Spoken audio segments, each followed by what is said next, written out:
Hello. Hey. Any slackers out there? Wherever you like. James Tolkan, everyone.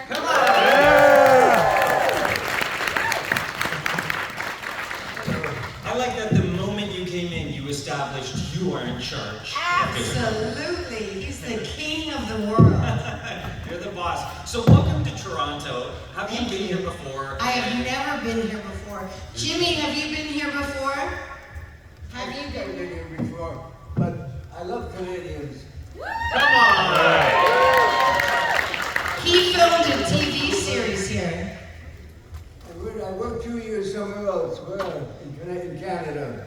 Yeah, We were in Vancouver, I think. Yeah. Vancouver was a little warmer, a little nicer. I don't recall. But I have difficulty hearing in here. that's okay. We'll be super loud. I'm his translator. But Jimmy did a TV series. Have any of you seen Masters of the Universe? Hey!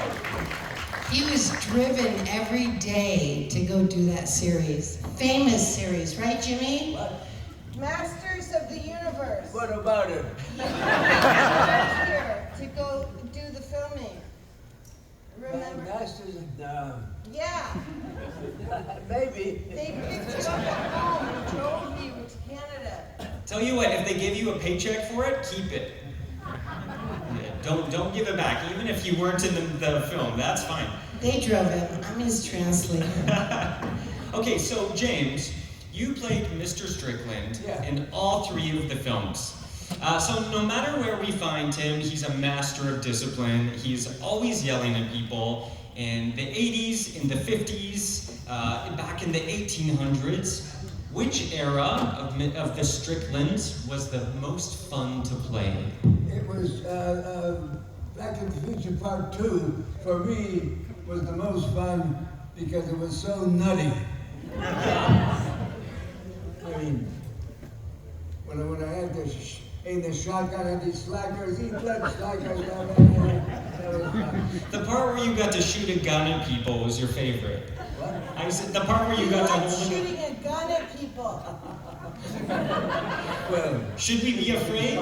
Yeah, should we be afraid? Or you didn't bring a gun with you today? no. Okay. He left his guns in the hotel room. That's for the best. That's for the best. Be careful. Any hotel staff here?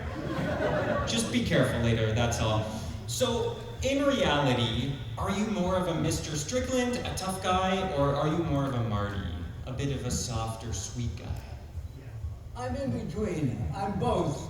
It just depends on the situation. I can be pretty tough sometimes, but I'm kind of a pussycat at other times. I have something to say about that. If you tell him that he died on The Hollywood Reporter, he'll kick your ass. Right, Jimmy? What? If the guy who said you died on Hollywood Reporter, you said you'd kick his ass. Oh, I'd like to get a hold of him. I swear how alive I am. Yeah, I believe you could, 100%.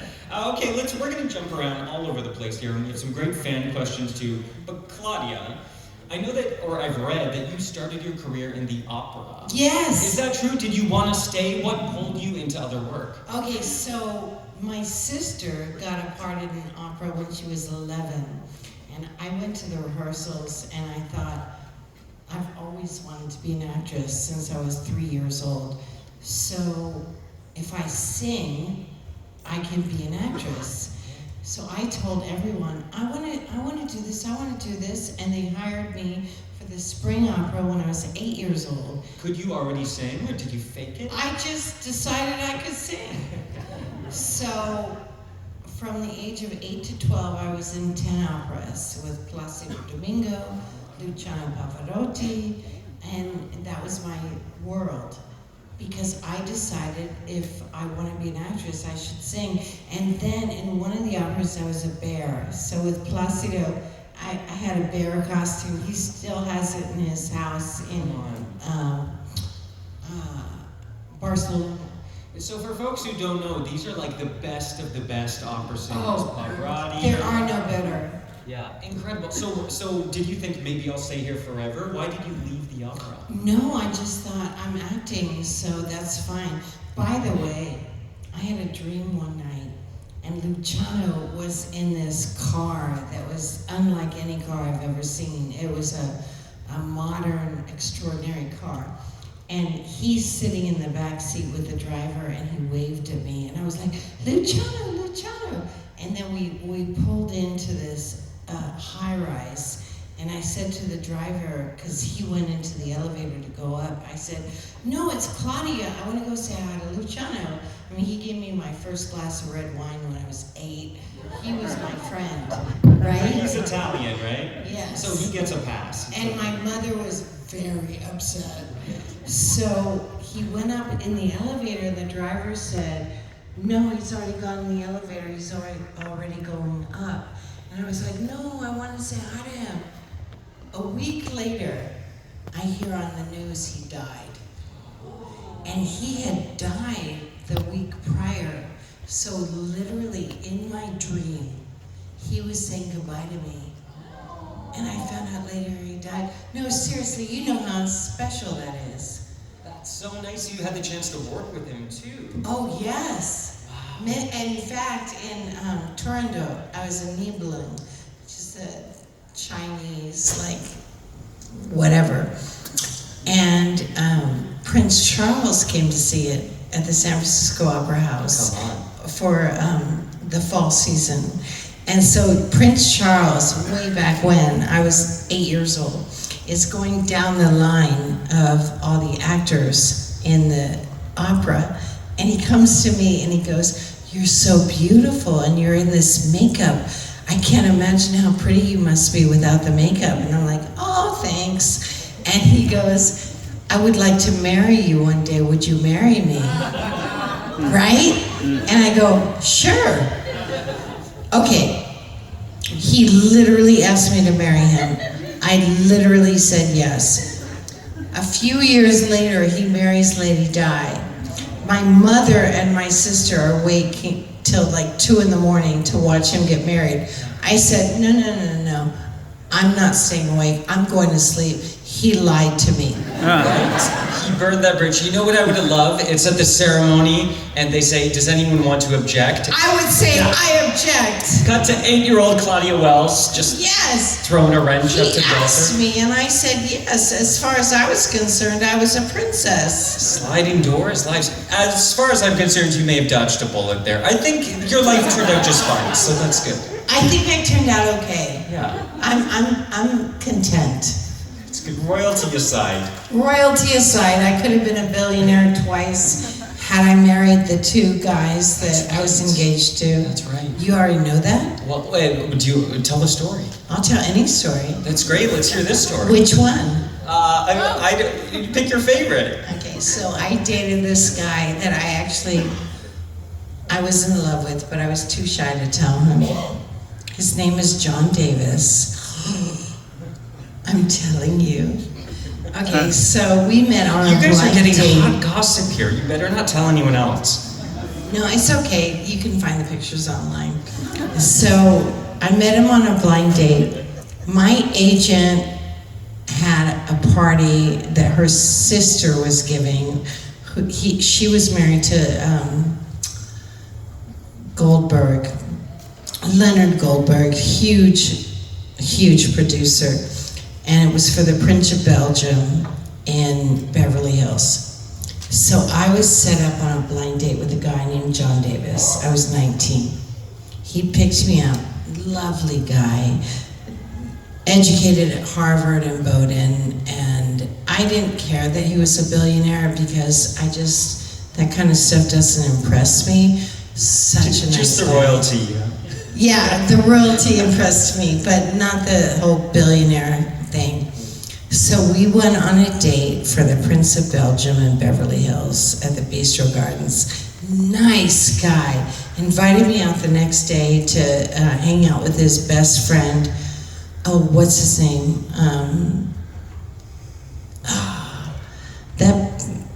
He was governor of California. Arnold Schwarzenegger? Yes. So then my friend from high school told me, you gotta pretend you're busy, you can't just be available. So I told John, I'm sorry, I can't go, I'm busy. So I didn't go, and then he invited me out again. And his father at the time owned the 20th Century Fox Studios, and they bought the Beverly Hills Hotel at the time. Anyway, we dated for like 2.5 years. I never told him I was in love with him because I was too shy, but I could tell you the moment I decided I was in love with him. We used to work out with Arnold Schwarzenegger's trainer, but we never really... What was that like? Well, we worked out for a few minutes and we went upstairs and had cookies. That sounds perfect. It was so much fun. And we went out like 3 times a week to different events.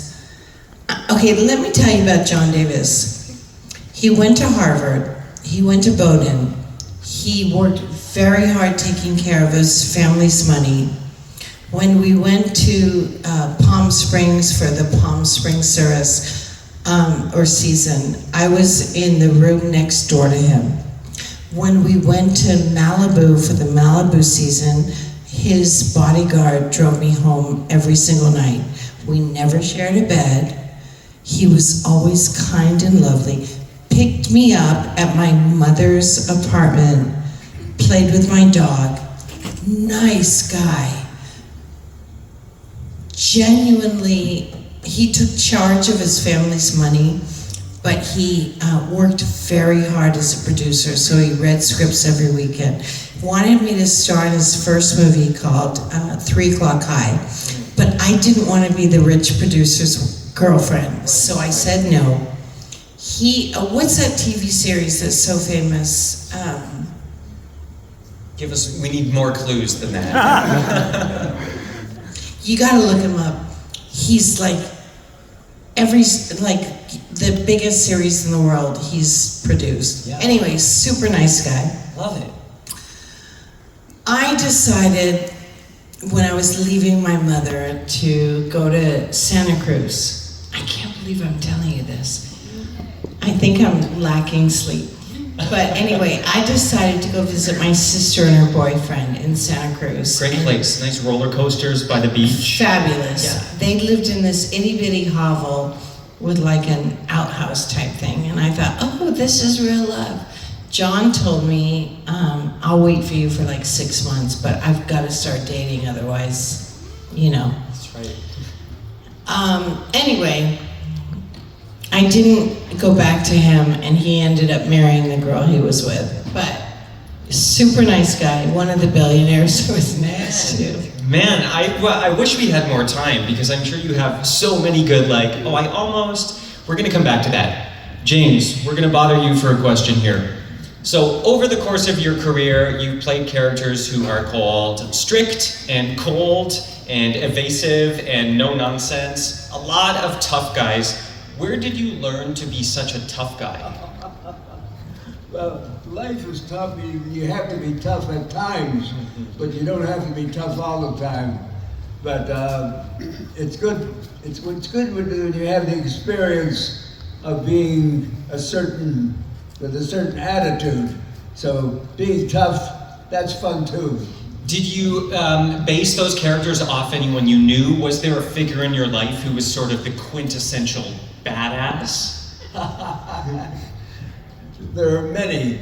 But you know, when I was in grade school, about the 6th, 7th grade, we had a teacher named Nifs Canute. That's a great name. She was really tough. And if somebody misbehaved, they had to go to the front of the class and hold out their hand, and she was with a ruler.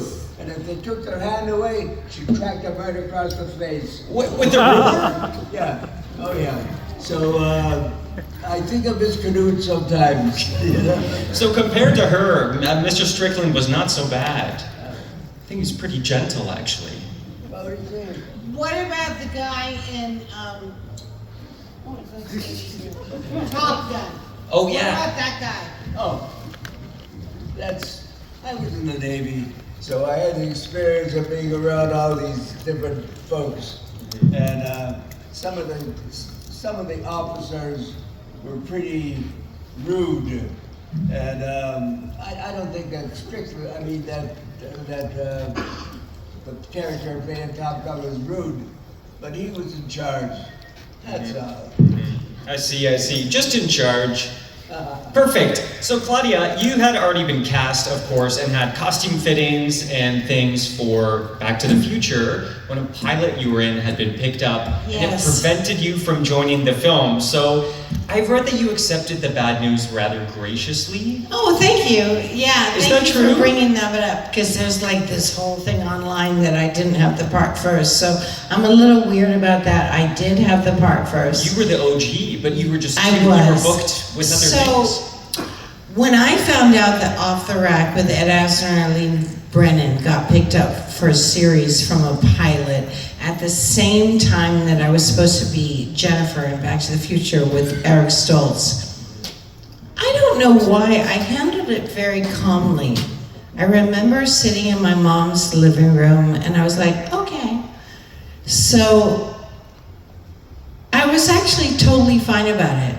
Then I did this series and they recast Eric Stoltz to Michael J. Fox. The girl they recast in my part was too tall. I'm short. Oh, I got my thing part with back. Michael. Totally a height thing. Thank you, Jesus, that I'm short. Because my daddy is very tall, but my mother is very short. So I got the healthy genes of shortness. Got my part back. Did the movie.